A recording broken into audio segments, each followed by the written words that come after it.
Bakit kaya ganun mga ka-gin farmers na pag yung buyer nakaka ang sarap supalpalin minsan ba na kasi pag gusto lang bilhin, ang dami nilang sinasabi sa alaga mo na payat, native, kung ano-ano pa na medyo madidismaya ka ba kasi sabi mo, bibili na nga lang, sisiraan pa yung ang mga alaga mo. Hindi nila alam kung gaano kahirap mag-alaga, tapos sasabihin nila native daw, ganyan yung itsura. Native ba yan?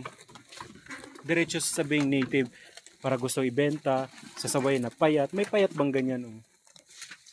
Ganun kahirap mag-alaga ng ano. Tapos, syempre, hindi naman tayo pwedeng mga ano ng mga buyer kasi hanap buhay din nila yan. Kaya, minsan talaga nakakainis yung mga buyer kung ano sinasabi sa alaga natin. 'Di ba? Alam ko, ranas nyo na yan. Pag may buyer na bumili, talagang hanapan nila ng di maganda yung alaga mo na payat, o di kaya native, o di kaya, basta, ang dami nilang sasabihin para lang mabenta mo yung alaga mo.